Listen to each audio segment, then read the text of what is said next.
So, King Uzziah started at 16 years old. He became a king because yung tatay niya namatay. Mga pala, sa mga ating kapatiran na baguhan lang, the Bible is not just a story. The Old Testament narrative, yung naririnig natin, pwede nating ibasahin sa banal na kasulatan, ay hindi lamang yan story. Mayroong niyang pinaparating ang Panginoon sa atin as example for us to learn lessons of life na mag-grow tayo sa ating mga spiritual life at mas malapit pa tayo sa Panginoon at mas lalong lalayo tayo doon sa kay Satan. Alright? Pwede ba nating yung pinaka-pundasyon muna natin ngayong umagang ito? That this story is very crucial, important sa atin Christian life. So, what a story, because a 16-year-old, namatay yung kanyang tatay na king, and wala nang ibang ipalit sa kanya, kundi siya. So, what is a 16-year-old to become a king? Alam nyo naman, kapag minor, di ba? Yung mga desisyon ng mga minor, hindi pwedeng i-honor. Kasi, hindi yan stable. Right? Ngayon, sasabihin niya, susunod na linggo, babawiin niya. Minor nga 16 years old nga But then, the Bible says that he did what is right in the sight of the Lord, just as his father did. So, ang ginawa ni Uzziah, he seek God for advice kung anong dapat mga paplanuhin niya, ay palagi siyang pumunta sa Lord, and he seek wisdom from the Lord. And daw, alam nyo, mayroon siyang mentor, spiritual mentor, that is, si Zechariah. No? So, ang ng Panginoon sa kanya, ang pinaka-top na mini-mentor na tinuturo ni Zechariah sa kanya is for him to really fear the Lord. Ang pinakamataas na dapat natin i-apply sa buhay natin, na kahit hindi man tayo king or queen, o tayo ay parang sabi natin, simple lang tagasunod ng Lord, kailangan ma-develop yung takot sa Lord. Right? So, yung mga anak natin, dapat yan, ano sabi ng Bible? Number 1, develop a child to develop fear of the Lord. Ay sabi naman ng Bible, gusto mong maging matalino yung anak mo? And then, develop to him the fear of the Lord, because fear of the Lord, sabi ng Lord, is the beginning of wisdom. Alam nyo ba, na ang pinakamatalino, hindi lamang talino dito sa utak, academically, but the EQ and the IQ, balanced growth ng isang bata, ay kapag yung bata na yan ay lumaki sa salita ng Panginoon. Ako dati talaga nung maliit pa ako, kasi ngayon, lumaki lang ako ng konti, at tumanda lang ako ng konti. Pero alam nyo, I really appreciate yung time na yan na kung pwede ko lang balikan. No? Na yung Bible ko na Gideon International. Doon ko na appreciate yung salita ng Panginoon. King James Version pa yan. But everything I read there, okay, it really helped me to grow and develop my fear in the Lord. Si King Uzziah, ganun siya nag-start. Di ba nabasa naman natin kanina kung nangyari sa kanya? Alright? So, our children must start from that point to develop them into the fear of the Lord. And si King Uzziah, mayroon siyang mentor, that is, Prophet Zechariah. Alam nyo ba na isa-isa din sa atin, hindi pwedeng mamuhay sa mundong ito, maliban kung hindi ka Kristiyano.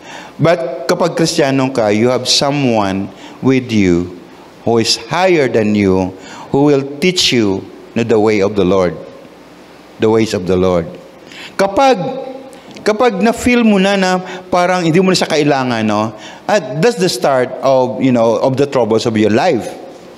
Once na tumalikod ka, no? At you don't honor someone who is mentoring you about the things of God, okay? Doon na mag-umpisa talaga yung ang mga problema dumarating sa buhay mo. Na kahit hindi mo linya. Alam niyo ba yung hindi mo linya pero pinoproblema mo? Hindi mo problema pero naging problema mo. Naranasan niyo ba yon? Dumating na sa punto sa local na pamamahay mo, ang problema mo lang bigas, tubig, asukal, anything that you can eat. 'Di ba? Ang clothes hindi okay lang kasi pwede ulit-ulitin yung pagkain, hindi pwede ulitin, 'di ba? Alright? Pag 3 days sa refrigerator, parang you don't trust anymore. Gusto mo na itapon, 'di ba? Parang ganyan. Yung mga damit mo, pwede mong ulit-ulitin niya, but yung problema mo sa pamamahay mo, yun na yun. But yung hindi mo linyang problema, yung problemahin mo, yung problema ng kapitbahay mo. Alam niyo ba yun? So, when you come to the point na hindi mo na ino-honor yung mentor mo, that's the start. Lahat ng mga concern na yan, darating sa buhay mo. Okay? Now ngayon, ano ba mangyayari? Ano bang maganda dito? Pwedeng mga kapatid na yung mentor mo, pakialaman mo na bakit niya tinuturo mo sa akin, paulit-ulit ka lang. Ganyan, di ba? Pagkatapos yung pastor mo, pinupulaan mo, ba't ganyan naman yung damit ni pastor, di ba? Hindi ka na nakikinig. Hindi ka na nagpapamentor. No? Parang magaling ka pa sa pastor mo. Yung pastor, dati kasi, di ba ako Bisaya ako? Sino naniniwala ako ay Bisaya? Taas kamay. Ayoko magpastor dati kasi Bisaya ang punto ko. Sabihin ko sa inyo, during my college days, my English, hanggang hirap na hirap ako makapag-uno. Or parang lang ako, A minus, B plus. Hirap na hirap ako doon. Pero pag descriptive writings, ganyan, wala ka sa akin. Because I can do that. Pero pag salitain mo ako, nako mga kapatid, yung F naging P, yung I naging E. But I thank God. Kasi dumating sa punto na ako na nagde-design ng American and British accent. Parang hindi ako naniniwala. We have a recording studio in Makati and I was producing then yung listening materials for English with American and British accent. So, when I started the church, ayaw ko mag-start kasi nga, one of the weaknesses na meron ako is yung how to say. Kasi unconsciously, yung mga Bisaya, ganon talaga. And then there's this one pastor that every time na lang nasa pulpit ako, I was a senior pastor, but then he would shout at the back and would correct me. As sabi ko, naku naman, alam nyo naman, Bisaya ako. Diba? Hindi naman ako nangialam kung anong gagawin nyo, ano sasabihin nyo. Kapag mali yung pag-spell yun, pag-pronounce ng dragoon over dragon, hindi ako nangingialam. But then from that time on, nung nagsinabi ko na nagre-react na ako, pabayaan nyo ako to deliver the message of the Lord.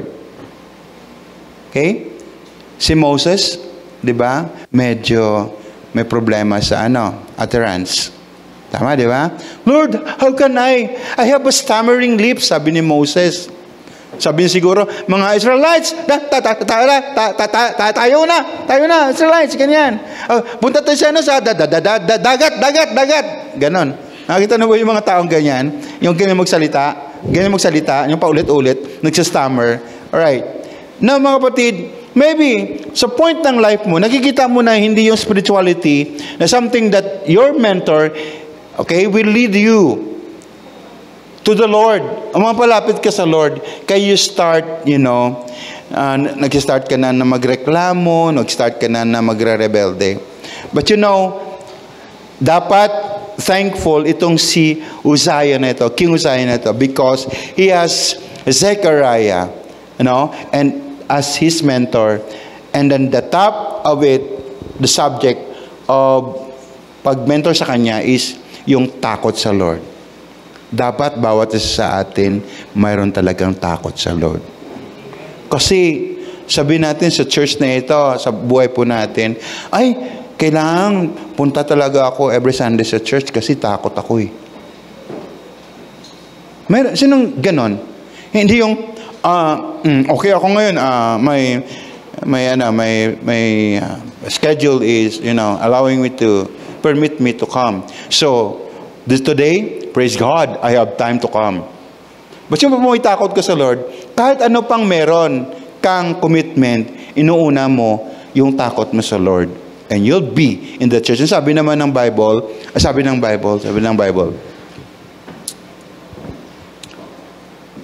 one day in the Lord is better than 1,000 out there. SM is one during Sunday. Robinsons is one.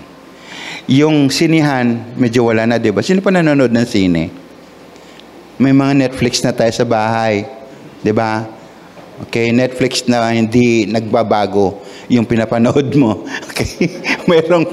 meron na tayong, basta marami tayong platform na pwedeng panuoran, diba? But ang nag-aagaw talaga sa atin ngayon, no?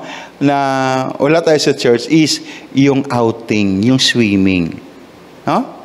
Hindi ko lang alam kasi yung may-ari ng 9 Waves, pastor yan eh, is my friend. Ipapasara ko yung 9 Waves na every Sunday. Kaya sabi ko sa kanya, Pastor Rick, isara mo nga yung 9 Waves mo.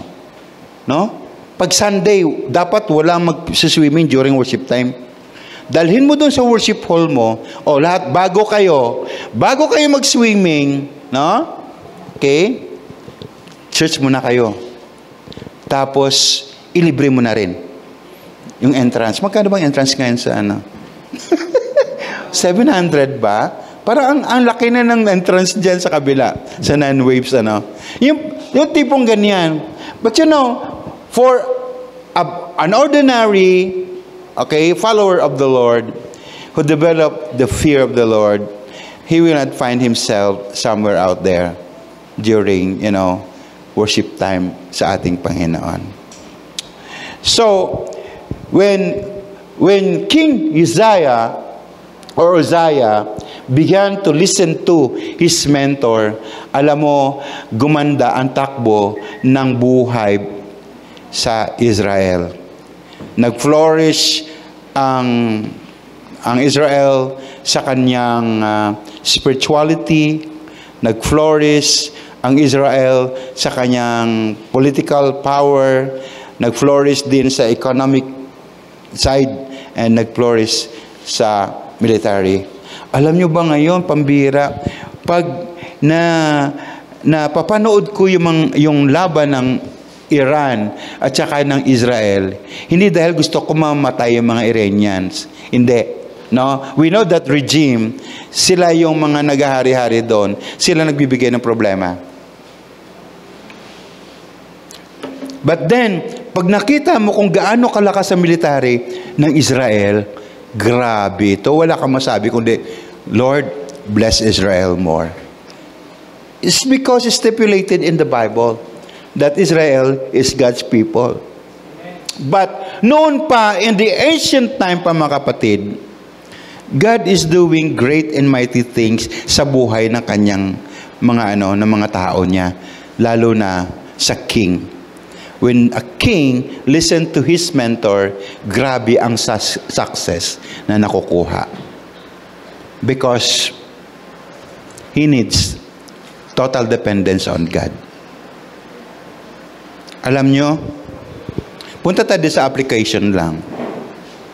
Mahaba pala itong message na ito para hindi ako makagalaw. Kasi there are people, na mini-mentor ko dati, bawat hakbang, bawat step ng kanilang pagbabago sa buhay, pupunta kay pastor. Pastor, pwede ba ako mag-apply sa worship? Oh yeah, you have a talent. Okay, sige. Nung blines na siya ng Lord, Pastor, pwede ba akong mag-apply ng work? Ay, mas lalo. So, pray. Send for work. Pastor, pwede ko bang tanggapin yung offer sa akin na magiging head ng isang department o kaya magiging supervisor? Yeah, nakakatuwa. Okay? Pastor, pwede na ba itong magiging asawa ko? Oh, yeah. Lahat na lang nakilos ng kanyang buhay, nilalapit sa pastor. At bilang pastor, nakakatuwa because somebody, isang membro mo that really honors your word. Hindi nang galing dahil si pastor mayroong magic words na makapag-asawa ka, di ba? Na ikaw ay pag nagpunta ka sa akin, ay pag humingi ka ng panalangin, ay totoong mangyayari sa buhay mo na magkaroon ka ng promotion. Wala doon sa ganun eh. But then on the principle of, you learning something from your mentor, that you honor somebody higher than you, that you honor leadership, nandun yung principle na yan, gumagana po yan. Because yan po yung principle na gusto ng Panginoon. Ito po yung nangyari dito sa buhay ni King Uzziah. Dependence on God, keep on connected, continuous connection with the people who are near with the Lord. Amen? Hallelujah. Would you do that the same? No? Guys, pag minsan nagjo-joke lang ako, but you come to me. Ask me. Not money. I don't have money. Okay? But maybe if I have the last yung last centavos ko kasi mga 500, ayan yung last centavos ko. Maybe I can share it to you. Wala namang problema yun, pera yan, di ba? Okay? So, you can come to me for advice, for prayer. Maganda po yun. Natuwa nga ako, one time I was invited to my friend's church. At nandun ako. Tapos, after ng preaching ko, nakahilera yung mga tao dito sa akin. Tapos, ang bawat isa sa kanila, may dalang sobre. Bago sabihin na kanilang prayer request, ibibigay yung sobre sa'yo. Sabi ko, ay, ang ganda dito, may bayad. Bakit panalangin, may bayad? Hindi ko pa naranasan to sa Celebrate Life. Pwede niyong gawin mamaya. Hindi, because they're accustomed na nasanay sila na every need na meron sila, they have to offer something for the Lord. Ang yung re-receive niya, yung pastor manalangin. Kaya sabi ko sa friend ko, pwede ba palit lang tayo? Dito na lang ako. Masaya talaga dito. Every altar call merong ganito. But of course, I'm not fond of it. Pag misa nga magla-love whip kayo sa akin, parang nanginginig pang katawan ko na tanggapin or hindi, di ba? Kasi di ako sanay sa mga ganyan. But mga kapatid, connection sa mentor mo is very important. Amen? To learn from the Lord. You know why? Giving time and importance to God brings really a less stress life. Lagay mo nga yan. Less stress, nakakabulol. Less stress life. Sabi sa katabi mo, the same thing. Pag konektado ka, you know that you have somebody who will, pray for you. Giving time and importance to God brings less stress sa life. Alam mo bakit? Hindi ka nagkulang Amen? Hindi ka nagkulang. Pangalawa, in our youthful days, seek God. Sabi naman sa Ecclesiastes, nakalagay dyan, remember your Creator in the days of your youth, before the days of trouble come and the years approach when you will say, I found no pleasures in them.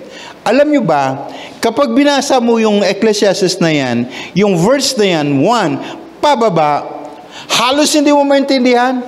Kasi nililista talaga doon yung mga bagay niya pwede mong daanan, but at the end, sabi mo, walang kwenta. And the only thing that na mayroong kwenta is your time given to the Lord. Alam niyo ba yun? Yung parent mo, they will be gone. Yung husband, yung wife, they will be gone. Your children, iwanan ka ng children mo. But you know, everything in life, nagtatrabaho ka, nagpalaki ka ng bumili ka ng bahay mo, napagod ka lahat-lahat na. And then you say, at the end of your days, Lord, wala na akong time para sa'yo. Nagkamali ako. I should have given my time to you. I should have not stressed my life. Di ba? Kaya anong ibig sabihin yan? Magiging proper connected po tayo. Ang life po natin nakakonect. Amen po? Amen po? Oo. You know, yung leaders natin dito sa church, meron tayong identified apat na pastors dito. No? And every one of them, I honor them. Tayo nga kayo mga pastores. Ayan. Si Pastor Stephen, ayan. Hi, Pen. Ayan. Siya, yung pinakagwapo sa lahat. Next to me. And then ayan. Parang pareho kami niyan. No? Alright. Kahapon sabi ko, kaninong rubber shoes yan dyan sa baba? Sabi niya, akin yan, pastor. Bakit? Sabi niya, kasi pag dumating ko sa church, gusto ko lang magtsinelas eh. Kayo naman, pag minsan makikita nyo sa SM, parang napambahay lang ako. Pag yung butas-butas doon, nakatsinelas. Meron kami nakasalubong ni, pastora, yung youth natin. Yung youth natin dito. Nagkwento ba niya? Yan. Pagdating doon, sabi ko, buti na lang may dala akong pagkain. May na-share ko sa kanya. Kasi kasama yung niya. Tapos nakakahiya, sabi ko, naligaw lang kami dito sa SM. Tapos sabi ng wife ko, sabi niya, Daddy, magbihis ka na dahil hindi ka presentable. Alam niyo ba yan? Ba't ka napunta doon? But anyways, ganyan lang kasimple ang buhay natin dito. But you know, the principle and the leadership we assume is something from the Lord. Huwag niyong basta-bastahin yon. Okay? Huwag niyo kami tawagin na, hi, paste. Okay? Hi, past. Parang patay na, di ba? Okay? Namatay na. Alright? Hi, pass away. Ganun. Bigyan nyo naman kami the sweetest na Hi, pastor. Ganda pakinggan yan eh. Yeah? Apat na naman kami dito. Amen? So, our leaders, they assume, and pastorally our leaders assume that kind of calling and that anybody who will, try to connect, it will be extended with that kind of blessing. Hindi natin nakikita, hindi tayo aware, but we know there's something there. And that, si Uzziah, okay, napakinabangan niya maging dumikit kay Zechariah. Hallelujah. So it is very important to lay a good foundation on the Lord in our youth. Okay, mga bata, okay? Mga bata pa dito. Alright? Ilang mga bata dito? 60s pataas, mga bata. Okay. Amen. Pangalawa, dyan, dependence on God, but pangalawa, yung wisdom. Saan ba dapat nanggagaling yung wisdom natin? Alam nyo, ang wisdom ay ganito.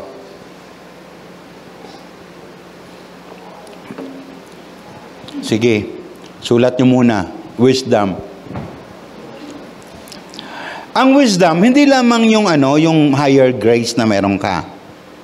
Okay? Na academically, na-perfect ko yan. So, parang, sabi natin, objectively, na, alam niyo mga attorney, di ba?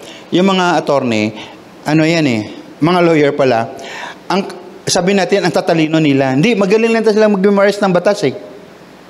At magaling sila mag-monitor kung anong bago sa batas, lalo na yung mga nagagawa na desisyon ng Supreme Court. Nagas nyo? But yung doktor din, pero kailangan ng wisdom. Ang wisdom kasi, hindi lamang yung itong pinag-aralan mo, itong grades mo. Yung wisdom is the accumulation of all the things na pinag-aralan mo and you apply that into your life. That is wisdom. Pwedeng hindi ka talaga academic na, hindi ka matalino, no? Pero matindi ang mga nagagawa mo sa buhay, sa pagdesisyon sa buhay mo. Saan nanggagaling yan? In the fear of the Lord. Wisdom. Wisdom. Okay? Kakaiba ka mag-decide sa sarili mo kasi kasama mo ang Lord. Right? So, nakuha din yan ni King Uzziah doon. Now, even, mga kapatid, even at the very present, makinig kayo sa akin, no nation defeats the wisdom of God's people. Iba klase yung mga Israelites, mga kapatid. Iba klase. Kayo ba yan, nagpe-pray for Israel? Love the nation of Israel. Because sabi ng Lord, He who loves Israel will get blessing from blessing Israel.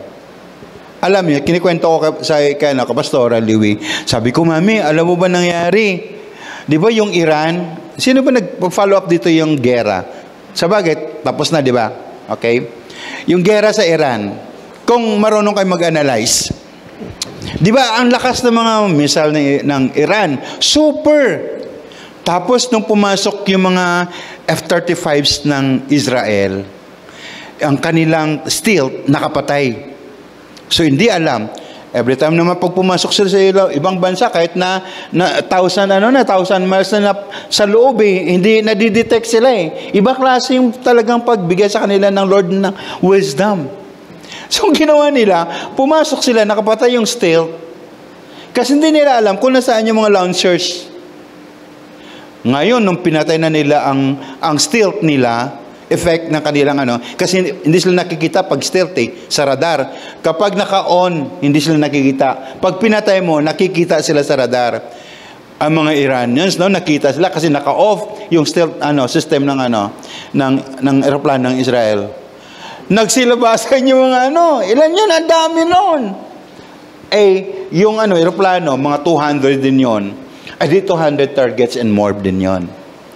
Nung nakita nila na nandun nakalak na kaagad yung yung target ng Israel. Paglag ganon, nag-stealth sila. Sabi ng mga kalaban, asa na? Nasaan na? Hindi na nila kita. The next thing ay kaboom! Lahat sila sumabog. Kasi saan nagagaling yun? Iba klase yun. Kaya, when I try to monitor that gera na yan, yung war na yan, I keep on wondering, Lord, how, deep is your wisdom you have given to your people? Sobra ka. Alam nyo ba, dumating sa punto, nung kalaban dati, in the old times, na ang kunti lang yung mga Israelites, pero nangyari, ginawa ng Lord, sila naglaban-laban. Your enemy will kill each other. Alam niyo yun?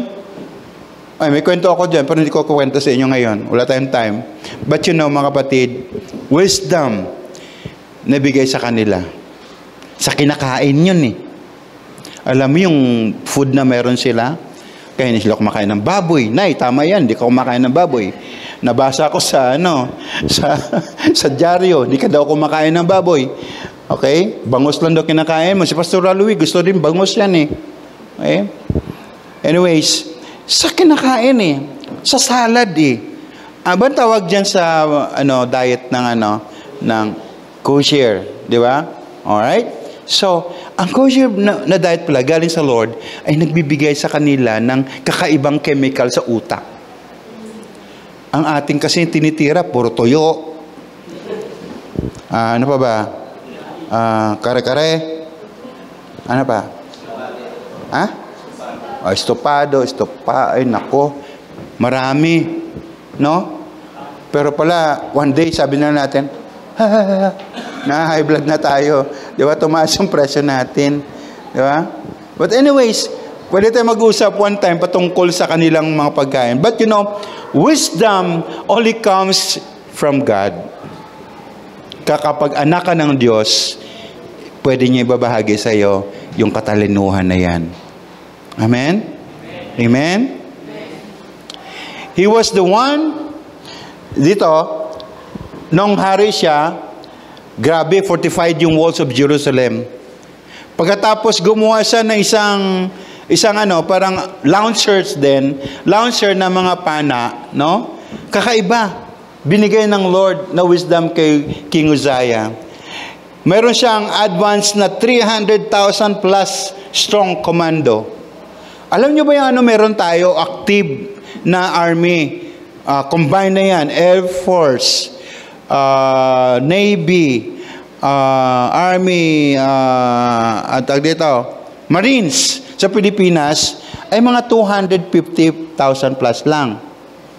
Okay? Pero meron tayo reserve na 1 million. Alright?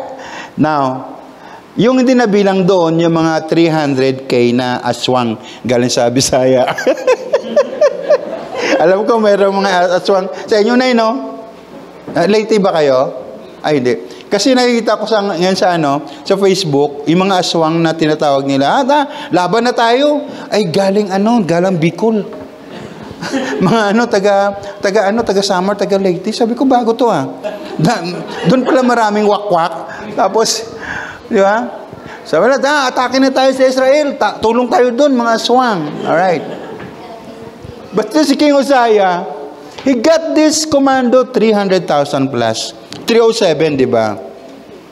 And with this, okay, natalo nila mga Philistine, mga Ammonites, lahat ng mga knights. And nagiging popular siya, hindi lamang sa locality ng bansa niya, kundi sa mga karatig.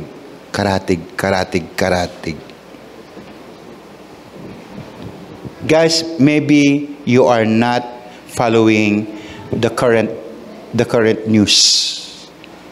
Pwede ko ba kayong makausap? Ganito lang Pilipinas natin, Hindi ko gusto magkagera, pero gusto ko naman yung Pilipinas natin. Yung kagaya dati, very strong in military. Kasi kapag strong ang military natin, then we can maintain peace. Walang pwede magbully sa atin. Okay?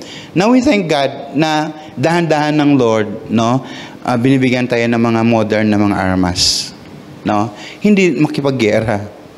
Kundi tayo ay makapag-defend sa sarili natin and would say to the neighboring na, hey, mag-isip-isip din kayo if you want to attack us. Huh? You know why? You know why? Sabihin sa akin, Pastor, you know why? God has to protect Philippines. And you know that, Israel is protecting Israel. Israel is protecting Philippines. Alam niyo ba yon? Because of what we did to them, to 1,200 Jews na kinupkup natin dito, when no doors was available at that time. Ukraine, nagkaroon ng Ukraine and Russia, di ba? And we also accommodated Ukrainians. When no doors open for them in Europe, the Philippines. And then we go out. And then we have OFWs. And then, ano ginagawa ng OFWs? We spread the gospel. Ang pamangkin ko nga, pero ngayon, nagsisimba na dun sa word for the word, pamangkin ko. Then I thank God for that. Because, nandun sa kabilang dako, Hong Kong man yan, Singapore man yan, or anywhere else in the world, our people are going there, and finding not only job, but finding God right there. Iba pa yon. We do affect and evangelize people, mga locals doon, because they were blessed of a life and the strength that we have. Kasi resilient tayo. Ganun ka. Sabi mo sa katabi mo, resilient ka. Anong ba resilient sa Tagalog? Ha? Matibay ka. Tumatayo ka sa bagyo. Ha? Habang bumabagyo, ngiti-ngiti ka pa dyan. Tumatama na yung yero, lumilipad na, pero andang mo yung Pilipino, makita mo, ganyan, After ng bagyo, ay wala na kaming bahay, lahat na ari-ariya namin ubos, pero, hello po. That's our strength. Hey, I think we have a good future as Filipinos. One time, or maybe sa first Sunday, I will share to you someone who say talagang something great for the Filipino people. Now, balik na tayo dito. Uzziah became popular and feared by kings and kingdoms. Takot sila sa Israel at that time. And sa Pilipinas ngayon, hindi basta-basta din eh. Even yun yung mga giants eh, takot sa Pilipinas eh. Dahil marami tayong aswang. No? Iba tayo. And ito pa, parang hindi ako makaalis dito eh. Kasi, yung 1950s, nagkaroon ng gera ang North Korea at saka South Korea.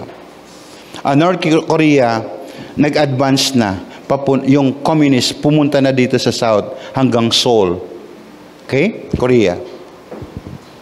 Nagpadala tayo ng contingent na 1,500.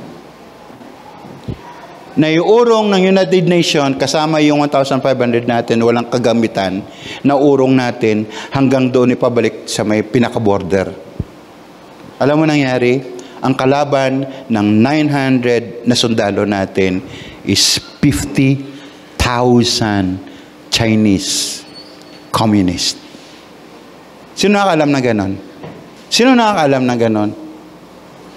50,000 okay, versus 900. Urong sila. Ang daming patay nila.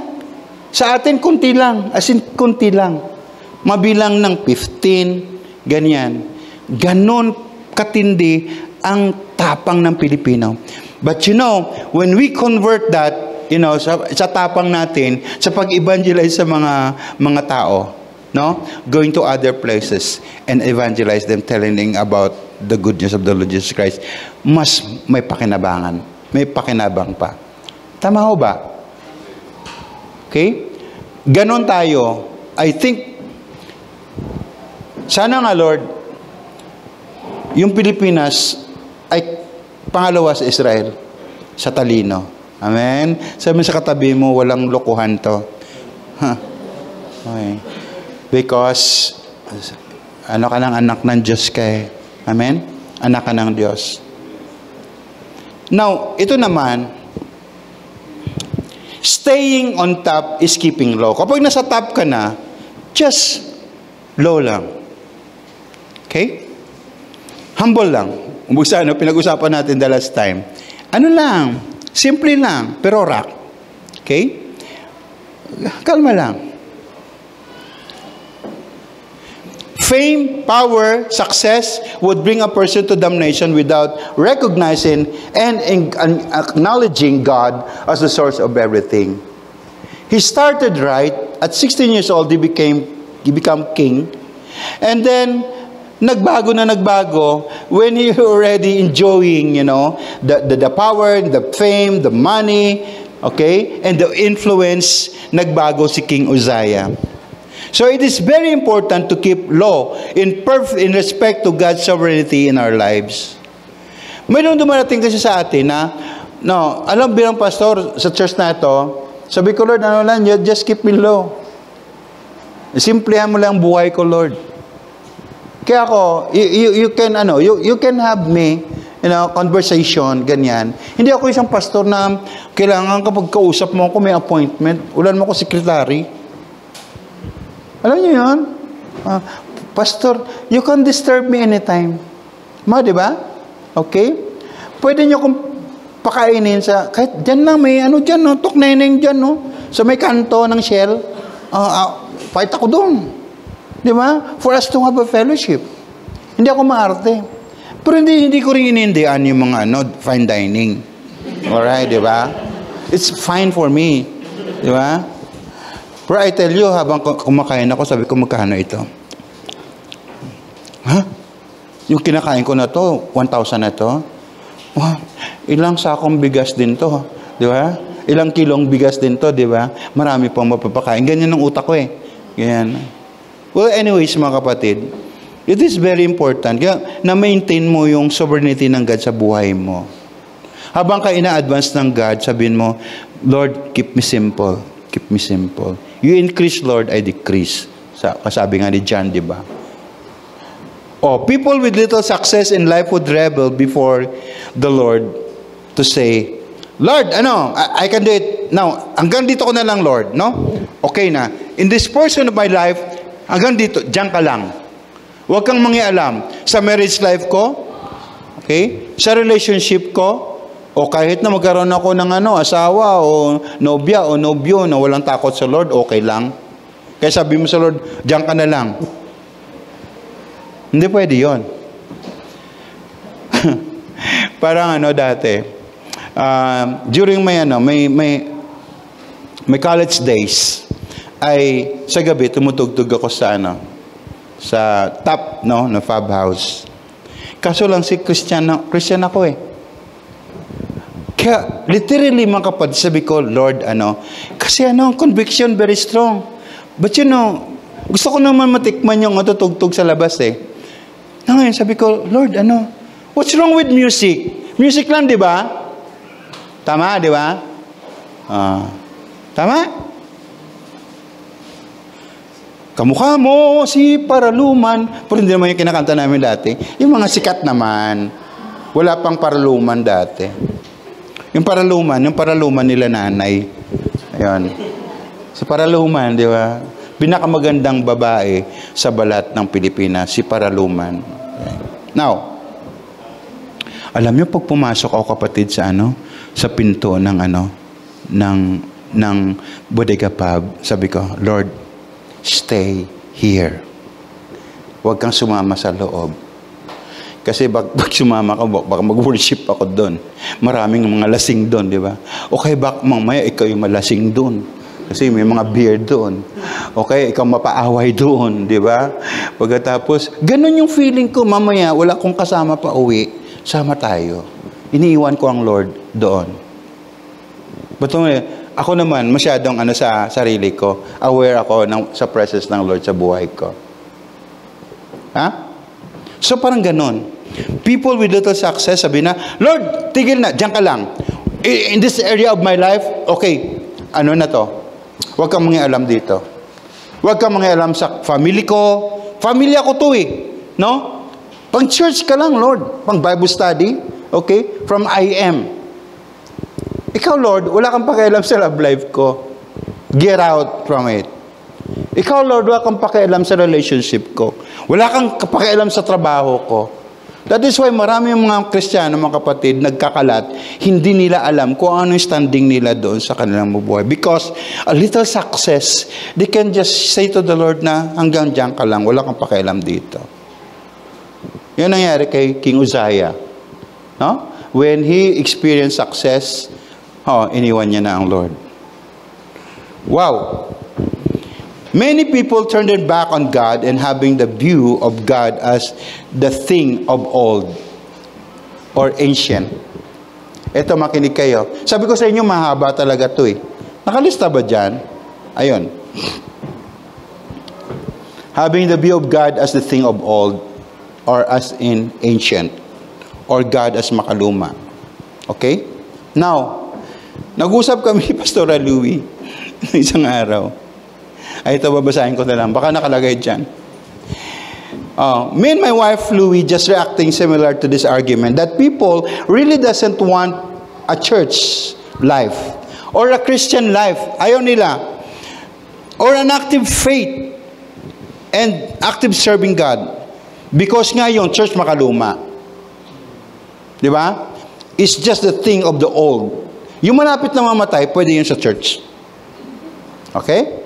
But even the modern science and its crew, mga kapatid, is still having God a hard time. God a hard time, where are you? Okay? To time gathering data and the information of how the earth and the universe was created. Marami na mga magaling sa paligid natin yung mga scientists, mga kapatid. But maybe what we have now, the advance of computers, mayroon na tayong mga tinatawag na artificial technology or artificial intelligence. Pero there are no match with what the heaven is having. Sabi nga Louis, Daddy, sa heaven, ang tindi siguro ng computers nila doon. Do you think so? Akala nyo late ang heaven? Akala nyo when you join the church, when you serve the Lord, that the Lord is, practicing obsolete wisdom. Sabi natin, hallelujah, hallelujah, as the thing of old. Pagpunas dyan, as Pastor, Joshua was sharing, is a thing of old. My friends were here last Friday, and when they arrived here, ang sabi nila, kasi they call me Kuya Hans. Kuya Hans, the church and the system is really good. The church is, sabi nila, cozy. The church is beautiful. And the last thing they said, what they said, the comfort room is very clean.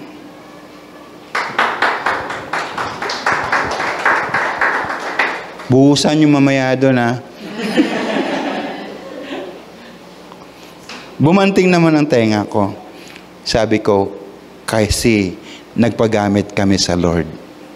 Amen? Kasi nagpray kami sa Lord. Kasi nagdepend kami sa Lord. Kasi hindi lang wisdom namin pinairal namin. Ang wisdom ng Lord. Ha? Hindi naman natin kilala ang mga tao dito. We're just simple people from Greenland, di ba? Lala, no? Okay? Si Lala kasi, anong street nyo? Ano?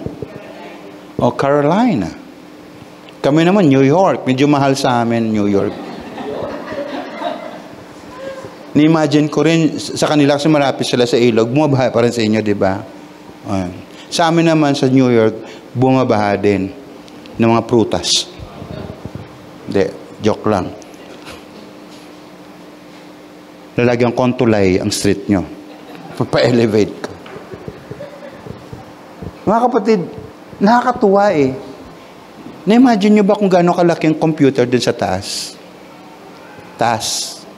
Na-imagine nyo ba kung gaano kalaki yung data na ginagamit ng Lord to record of all the things that we are doing here? Of all our reaction. Kung paano natin nilait si pastor, paano natin nilait yung katabi natin. Last week, ganun pa rin suot niyan. Yan, di ba? May mga ganyan, di ba? Nilalait natin yung ulam, lahat na nilalait. Naka-record sa heaven yun. Di ba, Pastor Louis preach about it? Sabi niya, Daddy, I wonder how big is, ano kayang computer meron sila doon? Guys, ang little knowledge na meron tayo dito, yung AI na meron tayo, walang sinabi yan. Because noon pa naman, ang talino ng Diyos, ang technology niya, He was able to create the whole universe. At considering the whole universe, wala, hindi ko na makikita tayo dito. Yung earth, hindi ko na nakikita eh. Nawala na. Nanagas niyo ba? Pero sabihin nyo, meron tayo, ang laki-laki na. Pero at the sight of the Lord, hey, chicken feed lang yan. Maliit lang yan. Paano kaya yon? How the Lord answers our prayer. No? Okay? Angel, nga dyan, scroll down nga dyan. Code, Grace Gate. Pag Grace Gate, ganyan. Hindi yan. Grace Gate nasa US yan. Hindi. Ano ba Grace Gate Church? Grace Gate Harvest Church. Oh. May problema may problema sa ganyan. Sagutin natin. Hindi to si Bruce Almighty, ha? Okay? Di ba? Guys, church is not makaluma. The things of the Lord is not makaluma. We are advanced people because we know what things to come. We know that this world is going to doom. Diba? We know because the Bible and the Word of God is telling us na, hey, this is your life. Hey, this is supposed your life. Kapag lumayo ka, katulad na ginawa ni King Uzziah, maraming mangyayari sa buhay na hindi ka nais-nais. So, depend our wisdom from the Lord because God is not the God of the past. Amen? 9. He's the same yesterday, today, and forever. If He can answer your prayers, your problems, Noon, ngayon, at magpakailanman. Okay? Hindi resberano, no? Remember me, noon, ngayon, magpakailanman. Talaga naman. He's my friend. No, sabi niya, oy, wag mo agawan si Lord. Okay? Our God is the same yesterday, today, and forever. He can do. Bigyan mo natin palakpakan ng Lord.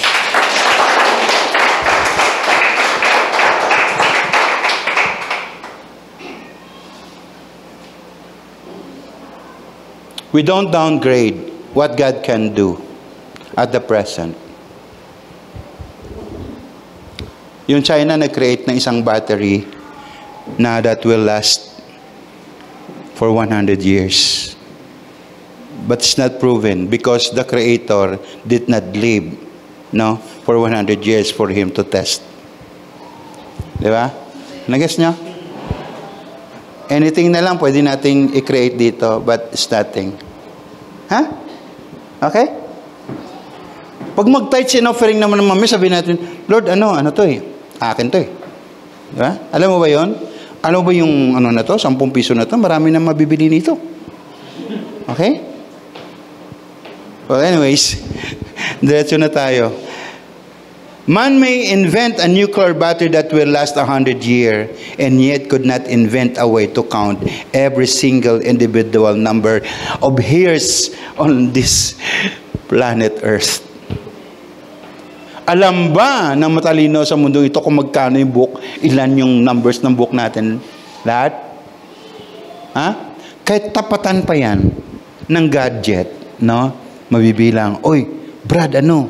Your hair, you know, is vanishing. Just like me, di ba? 3 na lang natira. Nabibilang eh, countable. Di ba? Di ba? But you know, when we talk about ilan kaya strand ang buhok ng mga lahat ng mga tao sa buong mundong ito? Sino nakaalam? Si Lord lang. Amen? Amen lang? Please, dumikit kayo sa Lord. Get wisdom from God. Dumikit kayo sa Lord. Get wisdom from God. No? Siya lang yung makapagbigay sa atin ng magagandang decision sa buhay. Amen po ba? Now, let's go to letter C na. A little knowledge is very dangerous. Dangerous. Little knowledge. Dito sa church, locally muna, may mga tao sa church, sa iba. Sa ibang church na lang, wala dito yun eh. Dito na lang gusto niya. Okay. Yung bang nag-Bible study lang, nakapag-memorize lang ng 10 memory verse, matalino sa kay pastor. Alam mo yun? I can lead the Bible study. I can pastor a church. Little knowledge, very dangerous. You know, I can sing. Everyone can sing here. Tama, di ba? But the question is, will you last? Tatagal ka ba? You know why? Alam niyo mga songs namin dito, kinakanta. Alam mo, ano yan? Saturday. Pinakamababa, 3 araw. Di ba? Aralin. May mga songs na mga bago. If your heart is not right with God, wala. Yari ka. If your heart is not worshiping God, wala. Yari ka. Okay, di ba? Ako kanina, sabi ko dito, kasi hilong-hilo ako, dahil ang dami ng bisita kahapon. Sobra, no? Dito pa, nag-practice pa kami. So, hilong-hilo na ako. Tapos, kaninang umaga, sabi ko, Lord, give me 7 o'clock na morning. Tapos, gigising ako ng 8. Pwede ba? Hilong-hilo ako.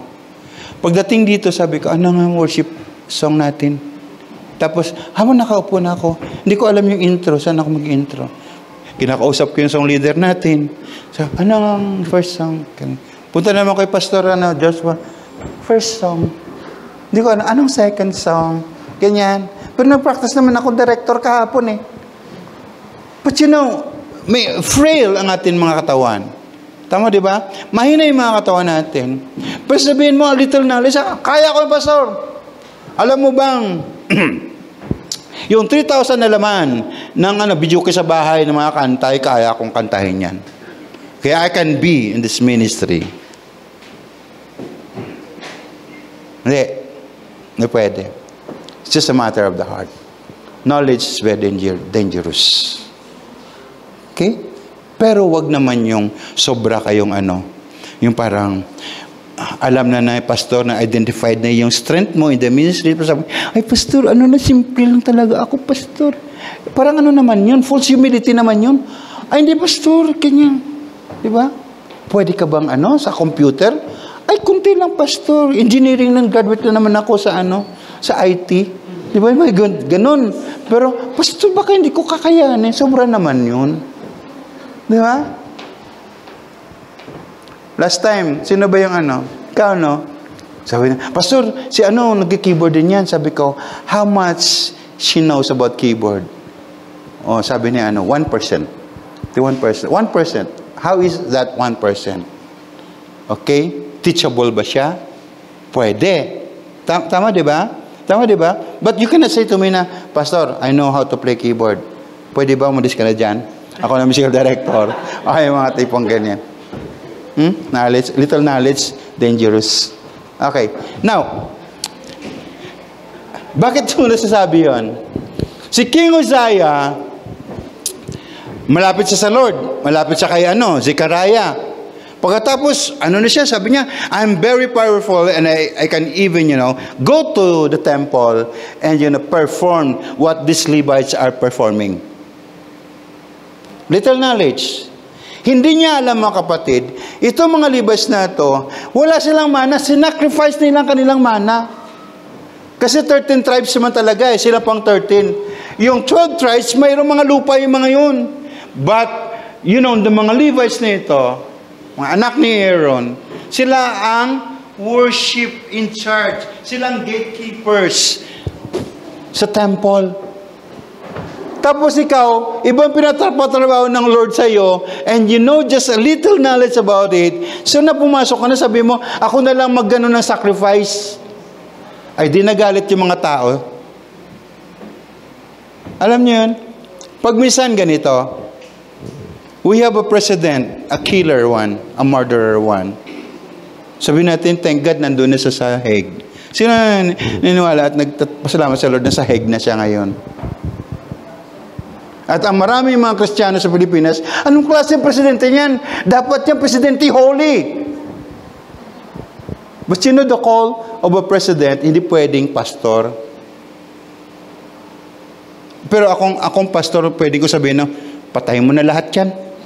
Di ba? Totoo naman si Lord, nag-annihilate ng isang angkan. Di ba? Angkan ng mga dorogista. Lawakan niyo po yung pag-isip na yung ngayong umagang ito. Yung presidente ng Pilipinas, hindi na natin siya asahan na pupunta sa church at because he has a different mandate. Amen? If a pastor is a killer, pwede siya maging presidente. Nagas niyo ba? And they're able to decide, to get rid of this man because this man is a menace to the society. Of course naman, mayroon namang, ang tawag dito, due process. Hello. With this King Uzziah, he got a little knowledge about worship, lalo na yung burning of incense, hindi niya trabaho yun. Because of that, anong nangyari sa kanya? Nagkaroon siya ng sakit, nagkaroon siya ng ketong. Ano yung guys? Tinulungan ka ng Lord, lahat-lahat, para ma-perform mo yung panawagan mo. Pero nag-divert ka doon. Umalis ka doon. Huwag mong saklawan yung gawain na pinapagawa ng Lord sa ibang mga taong na merong panawagan patungkol doon. Still have to respect.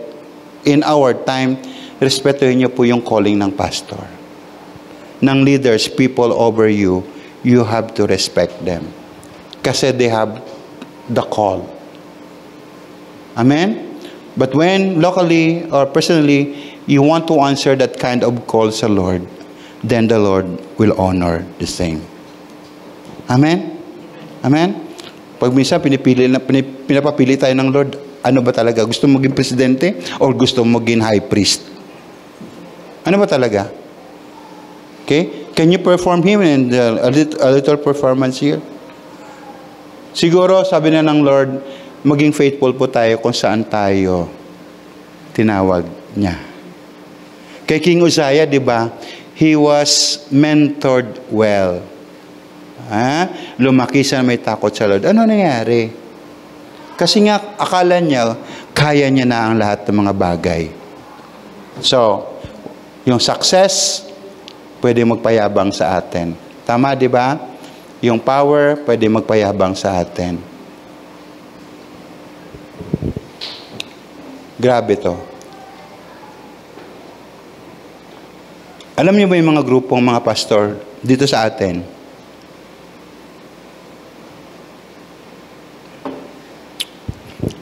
Walang sila ginawa kundi pag-usapan paano sila yumaman. Lahat ata na nakasalamuha ko mga pastor, pare-pareho. Maliban lang dito sa may-ari ng malaking building dyan.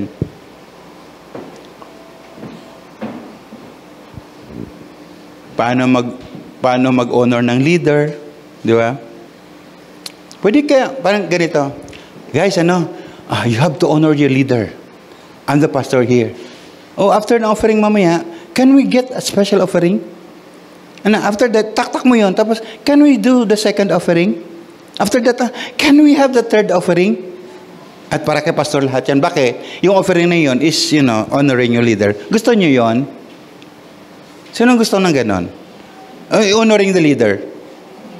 Honoring the leader. Come on. Gusto nyo? Sabi nyo, ayaw nyo. Di ba?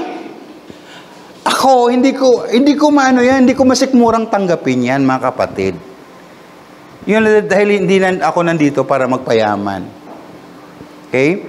So you have to respect the call. Kasi yung mga taong ito, alam niyo mga yung sa time na to, yung mga Levites, they already sacrificed their rights. Mga pastor na already abandoned their rights. Hindi basta-basta ang magpapastor. As stipulated by Pastor Joshua. Di ba, Pastor Josh? Hindi pwede basta-basta. Yung nakatayo dito, hindi mo basta titingnan lang siya na yung value niya lang at that time. Tingnan mo kung ano sakripisyo niyan. Si King Uzziah, wala siyang ganon. He did not, sacrifice his life doon para ganong agawain. But the thing is, kung anong umpisa ng Lord sa'yo, dapat tapusin mo na nakadikit sa Kanya magpakailanman. Amen po ba? Amen? So, ang prayer ko talaga, bawat sa atin maging faithful, maging malalim pa sa Lord. Yung mga youth natin dito, we have the IM, di ba? Meron tayong anong purpose natin? Para lumalim sa knowledge ng God. Because yung mundong itong papangit ng mundong ito ay dapat yung church nandyan, tatayo na mayroong forces of the youth na mayroong takot sa Lord. Amen? Yung mga tatay natin, yung mga nanay natin, be filled with the Holy Spirit. Di ba? So, it's very dangerous. Little knowledge. Now, sige, wag natin pag-usapan yung verse na yan, 2 Chronicles 26, 16 to 18. Basahin nyo na lang yan. Because that's the verse that says his downfall. Okay, we'll go to the conclusion. Ang pride na na-develop sa kay King Uzziah, matindi. At itong pride na ito, nagdala sa kanyang damnation. He was very popular, and then he ended very simple. Nagkaroon siya ng ketong, wala malang lumapit sa kanya for healing, wala malang tumulong. Nakakalungkot. Most people of God, na makita mo talagang namamayagpag dati sa pag-serve sa Lord, is dahil sila yumabang, hindi sila tumagal. Nasaan na sila ngayon? Hindi mo na nga makita. Yung prayer natin sa bawat isa sa atin, na hindi sana tumubo yung pride sa atin. Nasabi na, kaya ko yan. I can do. Right? A little sacrifice. Pwede, di ba? Or a little more sacrifice. Okay lang. Habang buhay tayo, kailangan natin yan eh. Di ba? Habang buhay tayo, kailangan tayo nandito. Na kaya natin maging resilient, anuman yung dumarating na pagsubok, but still, tayo dikit na dikit pa rin tayo sa Lord. Okay? So, yung pride, mga kapatid, na develop kay Uzziah, hindi siya kaiba sa pride na meron yung mga LGBTQ ngayon. It's the same. It's the same pride. Because yung pride na yan would say to the Lord, hey, wag kang mangialam.